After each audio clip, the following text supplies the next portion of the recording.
don't know why I said that. Question here from one of the best names that I've seen in a while, Cad Garlic, who said, "Is there a reason for the overwhelming amount of quests in the latest zones?" People in Kultiris and Zandalar have a lot of problems, and they need help from heroes. Sometimes, they've lost things. Sometimes they need to matchmake Lovestruck Brontosauri with each other. It's a standard WoW. But no, so I think we have wanted to fill the world out with more side quests where possible to give people more choices and options when leveling their characters, when leveling their alts, different content to do, things to go back and do at max level if you want. I think one of the criticisms we had looking back at Legion was that some of the zones in Legion felt like they existed just to tell a specific story. They were almost too on rails, that other than a single side quest here or there, you just felt like, okay, I'm going through this sequence of events to complete an important objective, but that's all the zone is there for, rather than being, as had more traditionally been the case in World of Warcraft over time, an organic place that's a living, breathing place in the world full of its own inhabitants with their own problems. Now, the one thing that we want to do, we want to improve, kind of like how we've done with the war campaign, is we'd like to do a better job of calling out what is the main line, quest line in a given zone, so that no one is ever, if you're questing through Vol'dun or you're questing through Stormsong, you're certain that you're doing a mainline quest versus a side quest, versus feeling like you have to do all the side quests you see because you don't know if they're actually mainline quests. Like, maybe you actually do need to get those 2 Brontosauri to hook up in order to solve Rusticon's problems. You never know what our storytellers are going to do.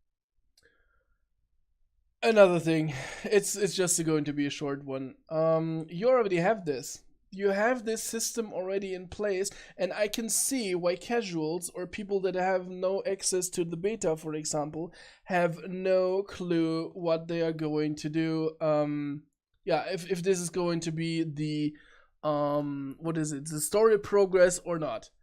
Especially because the story progress is important for you, at least on your first character, to unlock the quests. Look at my progress right now. If I wouldn't have had the Brewmaster, I would have been 3 out of 7, and I'm already level 120. I obviously didn't know what to do and stuff, but I just, felt like the side quests were more interesting and a little bit more fast-paced with giving experience, so I decided to do those instead of the Zuldazar story progress. But you have this system that you're just talking about, that you want to market a little bit more obvious, which one is a side quest and which one is not. You already have that system. Look at this little icon here. There is a little horde icon next to the war campaign. So add just another different icon to these quests that are story based, or that are going to give you progress in your story progress. You already have that system. This takes like, an hour for someone that is quite good with programming, and I guess you have people that are good with programming in your company. I've been asking this question already ever since Legion. Why is it not obvious which one is story progress and which one isn't side quest?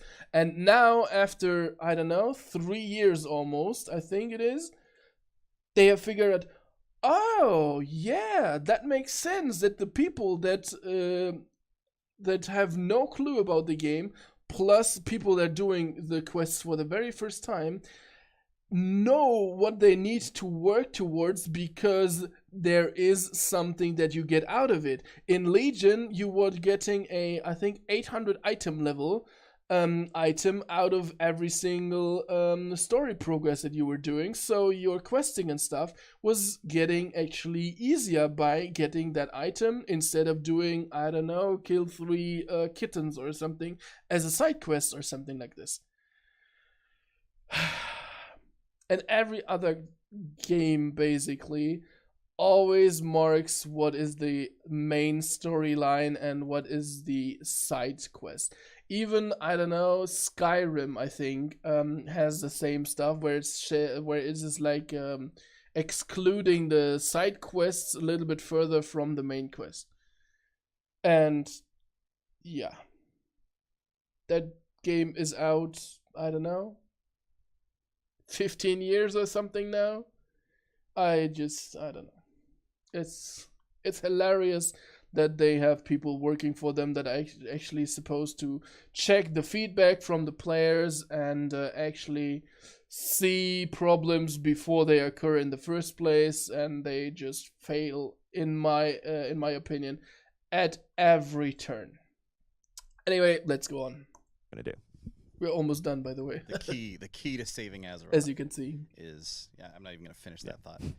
All right, it's gonna be the last question that we have time for, but I still think it's a good one. It comes from Joel House of L, who said, "Will we see the social impact of the faction war on other races of Azeroth, like, for example, how the Pandaren deal with this conflict?"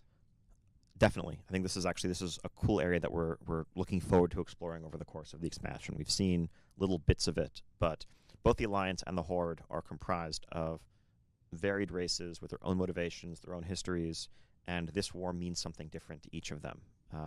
And so that's something we do plan to explore as Battle for Azeroth unfolds. Cool. All right. Well, thank you very much for being here, coming on here, and pleasure as always. Oh, okay. The last question was quite fast. Yeah, no opinion on this one. We have to see how it actually plays out. If actually we have some, I don't know, that the blood elves or the gnomes or something do have different interests in this war, and why they are attending the war in the first place. I guess it's way more important on the Horde side, because the Alliance definitely can say, hey guys, they burned our tree, so basically they burned people alive. The Horde is quite bad, and they actually poisoned their own city just so that we can't retake it, even though it was ours in the first place. At least from the Alliance point of view. Of course, the Horde has some something to say about it. But anyway, so the Alliance, I guess, because they always had been like a big ass front, I guess. The Horde though is more like splinter factions, I guess, that are combining to the Horde. So it's more or less, you are the outcast or we are the outcasts, and we are bonding together just so that we are not getting extinguished.